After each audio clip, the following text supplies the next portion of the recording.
યોગીજી મહારાજની જય, પ્રગટ ગુરુ હરિપ્રસાદ સ્વામીજી મહારાજની જય જય જય, પ્રત્યક્ષ ગુરુ પ્રબોધજીવન સ્વામીજી મહારાજની જય જય જય, હરિપ્રબોધમ પરિવારની જય જય જય, દાસના દાસ થવાની જય જય જય.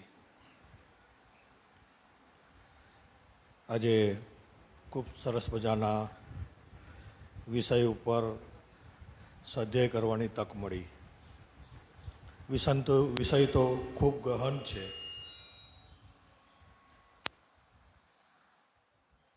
આશરો કોને કહેવાય, ખૂબ ગહન સબ્જેક્ટ છે.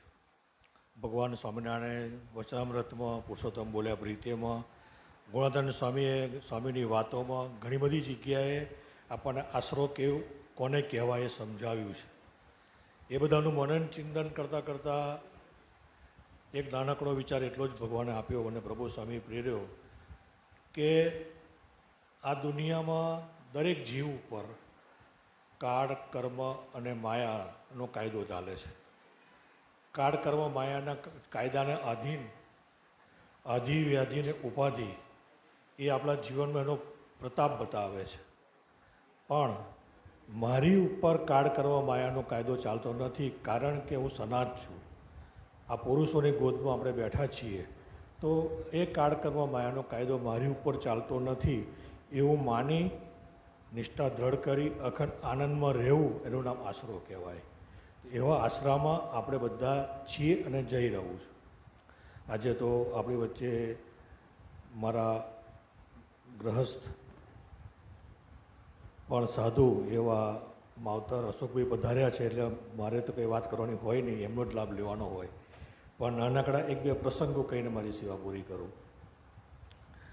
આશરાની વાત આવે તો ઘણા બધા પ્રસંગો છે. ઘણા બધા પ્રસંગો આપણે વિચારી શકીએ, વાગોડી શકીએ એવું ભગવાને સુજાડ્યા છે. પણ એક બે પ્રસંગની જ વાત કરીએ તો એ આશરાની એક વાત છે, તો આપણે સૌએ ઘણીવાર સાંભળ્યો છે એ પ્રસંગ.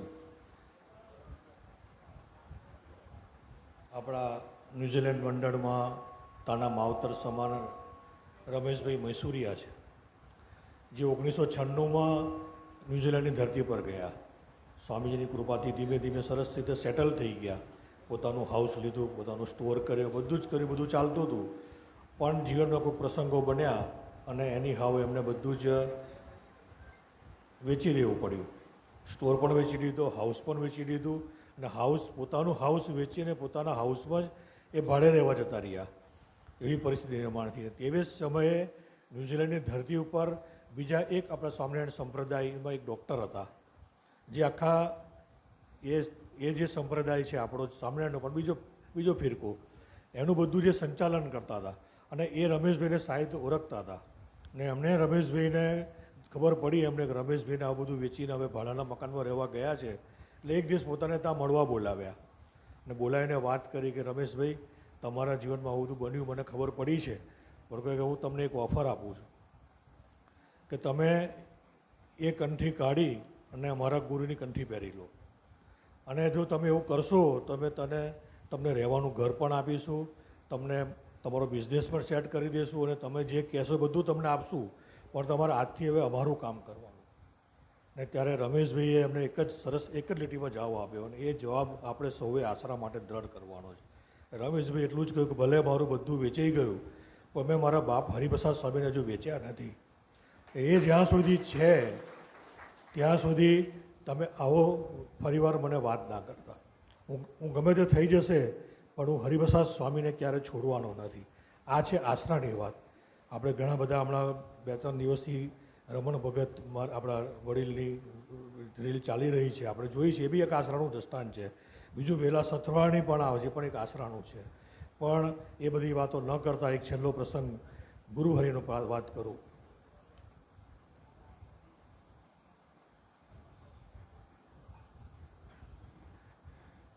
આપણા પ્રગટ ગુરુહરિ બી કેવા અનન્ય દ્રઢ આશરાથી જીવે છે અને આપણને સૌને જીવાડવા માટે એમનો સંકલ્પ છે.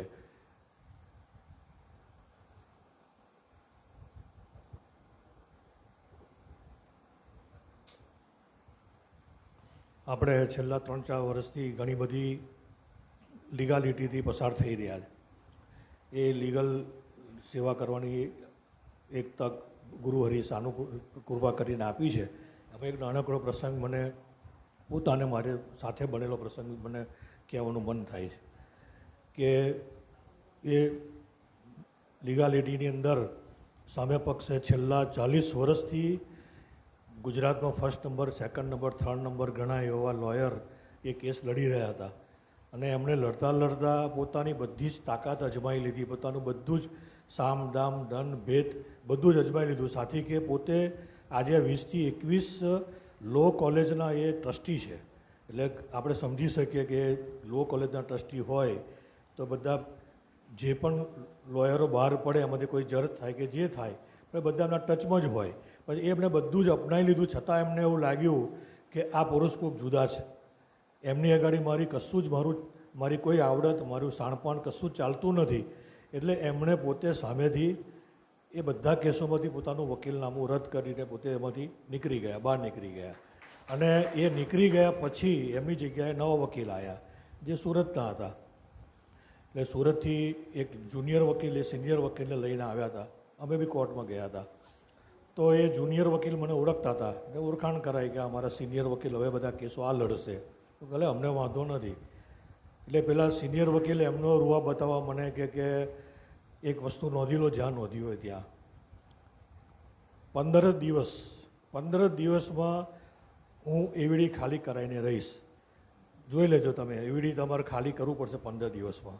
મને મનમાં હસવું આવે કે ભાઈ ધાર્યું તારું થતું નથી, ધાર્યું જેનું થાય છે એ પેલો થાકીને જતો રહ્યો, હવે તું ક્યાં કશું કરવાનો. પણ આ જ્યારે વાર્તાલાપ ચાલતો હતો ત્યારે એની પાછળ, અમારી પાછળ એક નિવૃત્ત જજ ઊભેલા હતા જે મને ઓળખું. એટલે નિવૃત્ત જજ આ બધું સાંભળતા હતા. પછી એ પેલા વકીલ ત્યાંથી ગયા એટલે એમણે મને વાત કરી. મને કે જો કે તમારા બધા કેસો મને ખબર છે કે આ ભાઈ જે વાત કરતા હતા ને એ વકીલ થોડો ગડમથલવાળો છે. સામ દામ દંડ ભેદ કશું બી અજમાવવું પડશે તો અજમાવશે. જે રીતે સીધી લીટી, આડી લીટી, ઊભી લીટી જે કરવી પડશે બધી કરશે. પણ એ બોલ્યો છે કરીને રહેશે. એટલે 15 દિવસમાં ખાલી કરવાનું કહ્યું છે એટલે કંઈ પણ કરશે. એટલે તમે લાઇટલી ના લેતા, એને સિરિયસલી લેજો અને સિરિયસલી તમારે જે કરવું પડે એ કરજો. ભલે વાંધો નહીં, તમે અમને જાણ કરી, આભાર તમારો. પછી ત્યાંથી છૂટા પડ્યા. બીજે દિવસે મારે સંજોગો જવાનું જ હતું એટલે હું એવડી ગયો હતો. એવડી ગયો ત્યાં આગળ ગુરુપ્રસાદ સ્વામી મળ્યા. એટલે જસ્ટ નેચરલ અમારા રૂટીન વાત થતી હોય એટલે એમણે મને પૂછ્યું કે કાલે કેસ હતો કોર્ટમાં શું થયું. એટલે મેં આખી આ હિસ્ટ્રી એમને કહી. તો એ બી હસતા હતા. પછી ઊભા રહ્યા એટલામાં ગુરુહરિના થાળ કરવા પધાર્યા બ્રહ્મપ્રસાદમાં. ને થાળ કરીને બહાર હિંચકા પર બિરાજમાન થયા. અને ત્યાર પછી એ પોતે ગાડીમાં બિરાજમાન થઈને ઉતારા તરફ જઈ રહ્યા હતા. ત્યાં ગુરુપ્રસાદ સ્વામીએ એમને હાથ જોડીને રિક્વેસ્ટ કરી કે સ્વામી 2 જ મિનિટ ખાલી. એટલે ગુરુહરિ ગાડીમાંથી ઉતરીને સાઈડ પર આવ્યા, મને સાઈડ પર લઈ ગયા. અને ગુરુપ્રસાદ સ્વામીએ મને કહ્યું કે પેલો જે આખો પ્રસંગ છે તમે ગુરુહરિને કહો. એટલે મેં જે પેલા નિવૃત્ત જજ જે કહ્યું હતું એ ઇટ ઇઝ આખો પ્રસંગ ગુરુહરિને કહ્યો. જ્યાં સુધી ગુરુહરિ મારી અમુક જોઈને હસતા હતા, મારા છાતી પર હાથ ફેરવ્યા કરતા હતા. અને હસતા હસતા મને એક જ વાક્ય બોલ્યા, એક જ વાત કરી એક જ લીટીમાં. મને કહે કે જો આપણે તો સ્વામીજીના આધારે છીએ, આપણે તો સ્વામીજીના આશરે છીએ. અને મને વિશ્વાસ છે, દૃઢ વિશ્વાસ છે કે સ્વામીજી આપણને ક્યારેય રજડાવશે નહીં. એટલે કે આનંદમાં રહેવાનું, મસ્તીમાં રહેવાનું, કશું થવાનું નથી. મેં કહું ભલે સ્વામીજી, એમ કહીને પોતે ગાડીમાં બિરાજમાન થઈને જતા રહ્યા. બીજું એ વાતની કહેવાનું મન એટલે થાય છે પ્રસંગ કહેવાનું કે ત્યાર પછી 15 દિવસમાં હું 3 વખત મળ્યો એમને. પણ એમણે મને યાદ નથી કર્યું કે પેલું શું થયું, 15 દિવસ ક્યાં ગયા. નેચરલ છે બધા મને પૂછતા હતા, બીજા બધા જ પૂછતા હતા કે 15 દિવસ વાતનું કેટલે પહોંચ્યું. પણ એમણે મને નથી પૂછ્યું. એ એમણે જે સ્વામીજી વિશે વિશ્વાસ મૂક્યો છે, જે સ્વામીજીનો આધાર એમણે જે લીધો છે, એના કરોડમાં ભાગનો પણ મારામાં આવી જાય એના માટે હું આજે પ્રાર્થના કરું છું. અને એમને કહું છું કે સ્વામીજી આપ જે ભરોસાથી જીવો છો, આપ જે આશરાથી જીવો છો, એના કરોડમાં ભાગનો આશરો મારા જીવનમાં દ્રઢ થાય એવો કરી આપજો. અને એ વાતને આજે લગભગ 1.5 થી 1.5 વર્ષ થવાયું, હજુ 15 દિવસ પૂરા થયા નથી. એનું નામ છે આશરો. જે આશરા ફરી છે એ આશરાનું ફળ બી ભગવાન કેવું આપે છે એ આપણે સમજી શકીએ છીએ. વિશેષ વાત નથી કરવી, અશોકભાઈનો લાભ લેવો છે. પણ મહારાજને સ્વામીના ચરણોમાં પ્રાર્થના કરીએ કે સ્વામીજી અમે ખરેખર એવા કોઈક આશરાથી જીવતા થઈ જઈએ એ માટે અમને ખૂબ ખૂબ બળ શક્તિ આપો, એ જ પ્રાર્થના. સજાનંદ